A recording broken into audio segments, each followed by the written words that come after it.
أعوذ بالله من الشيطان الرجيم. بسم الله الرحمن الرحيم. الحمد لله الكبير المتعال الذي لا إله إلا هو شديد المحال، لا يسأل عما يفعل. الصلاة والسلام على نبينا محمد وعلى آله وأصحابه ومن اهتدى بهديه من بعده إلى يوم الدين. أما بعد، أحبتنا الكرام، حديثي إليكم تحت عنوان إصلاح الأعمال والفوز العظيم، انطلاقا من قول ربنا جل جلاله: يا أيها الذين آمنوا اتقوا الله وقولوا قولا سديدا يصلح لكم أعمالكم ويغفر لكم ذنوبكم ومن يطع الله ورسوله فقد فاز فوزا عظيما. آيتان من سورة الأحزاب، الأولى تحمل رقم 70 والثانية 71.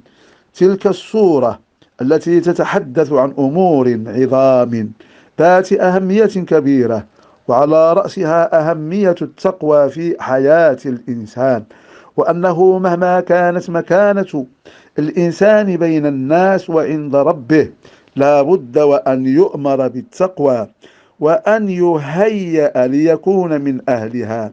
فبداية هذه السورة فيها النداء للنبي عليه السلام والأمر له بالتقوى: يا أيها النبي اتق الله. مع مكانته وعظيم قدره عند ربه، فهو عليه السلام مأمور بالتقوى من قبل الله تعالى، وكما أمره الله بها أمر جميع خلقه.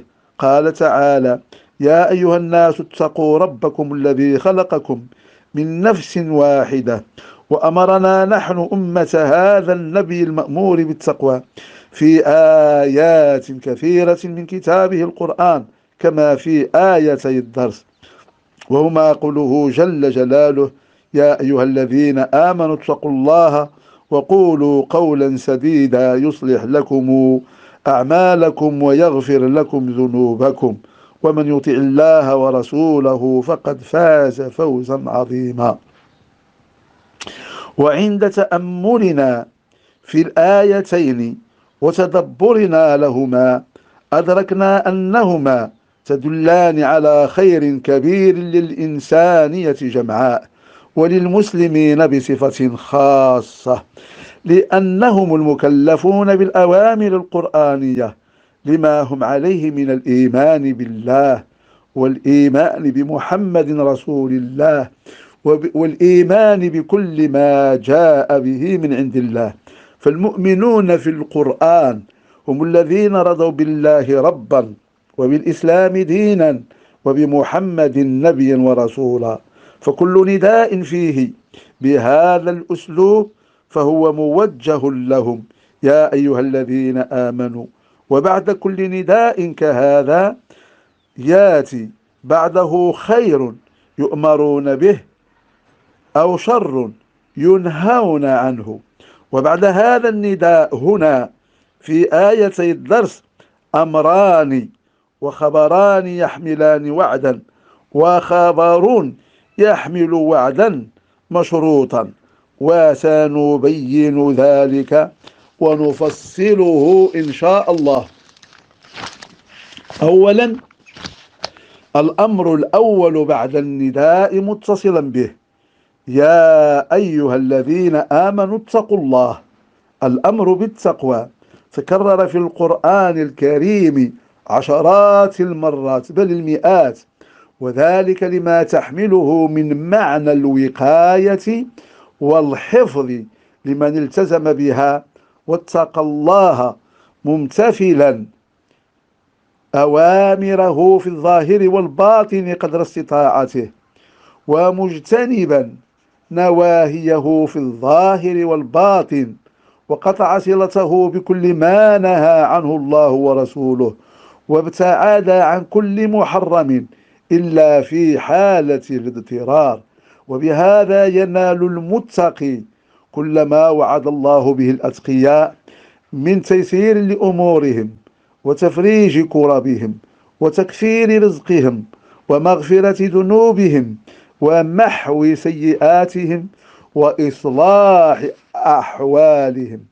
ثانيا، الأمر بالقول السديد وقولوا قولا سديدا من سد يسد سدادا صار سديدا. إذن ما هو القول السديد؟ هو الصواب الذي لا خطأ فيه ولا إذاية ولا إساءة، لأنه لا صواب فيهما.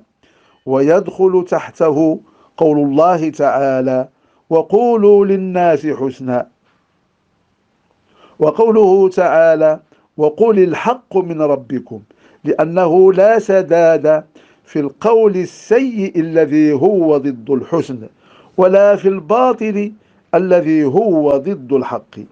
وهنا الأمر بالقول السديد للعموم، وأمر به سبحانه على وجه الخصوص في قوله تعالى: وليخشى الذين لو تركوا من خلفهم ذرية ضعافا خافوا عليهم فليتقوا الله وليقولوا قولا سديدا، أي قولا جميلا أو صوابا،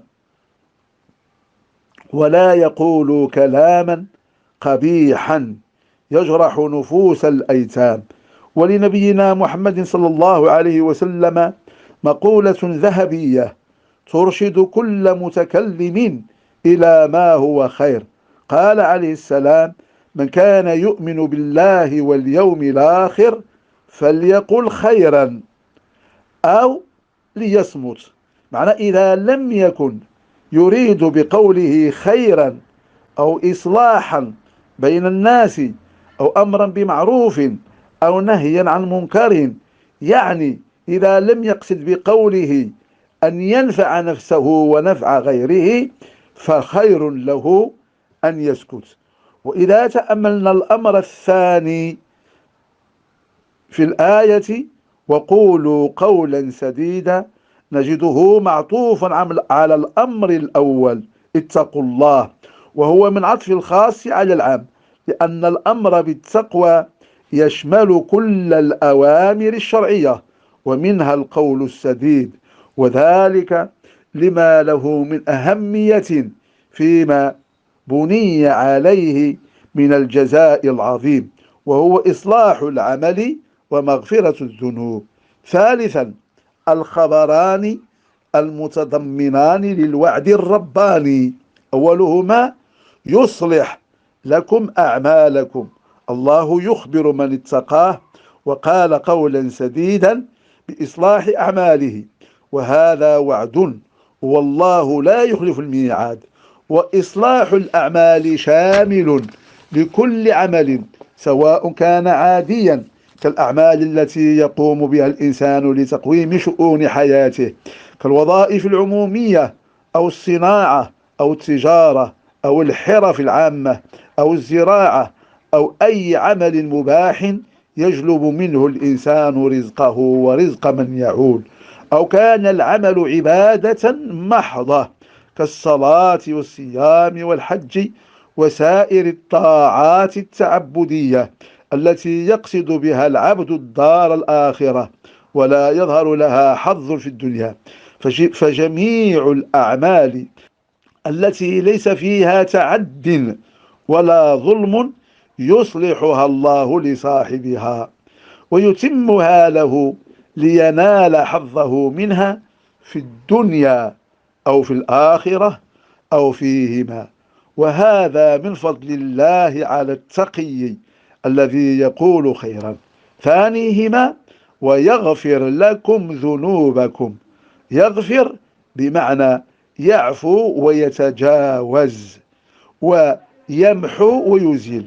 ويغفر لكم ذنوبكم جمع ذنب، وهو ما يصدر عن الإنسان بقصد أو بغير قصد من المخالفات الشرعية، وهي إما ترك واجب أو فعل محرم بالدرجة الأولى أو ترك مندوب أو فعل مكروه.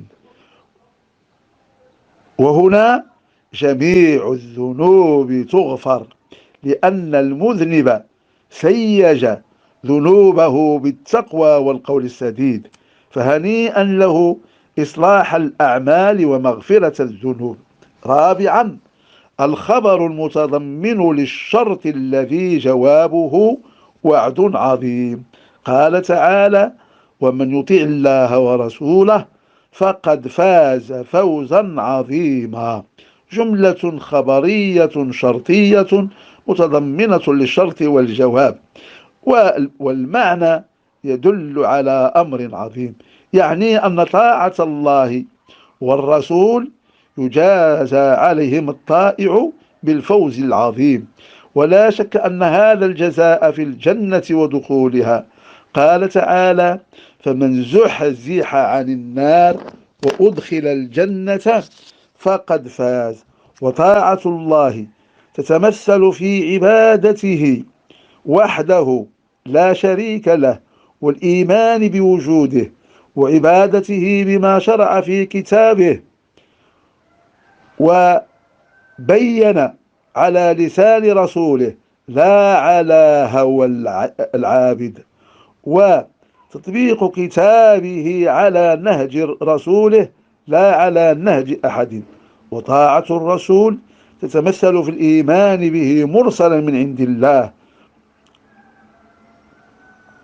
واتباع سنته والاقتداء به، وعدم تقديم أحد عليه، ولا مقارنة بين ما صح صدوره عنه وقول أحد من الناس كائنا من كان. فقوله عليه السلام وحكمه يقدمان على قول وحكم كل أحد، لأنه هو المأمور بطاعته استقلالا. وأما طاعة غيره إن كان أمره موافقا لأمر النبي صلى الله عليه وسلم أو أمر الله، وإلا فلا طاعة.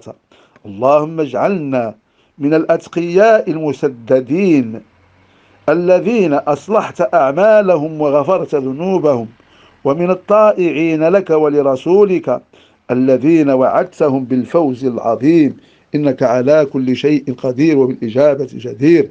اللهم عافنا واعف عنا، وارفع عنا البلاء والفتن ما ظهر منها وما بطن، وجنبنا ووطننا الفواحش والمنكرات والزنا والربا والزلازل وكل المحن، إنك على كل شيء قدير وبالإجابة جدير. وصلى الله على نبينا محمد وعلى آله وصحبه وسلم تسليما.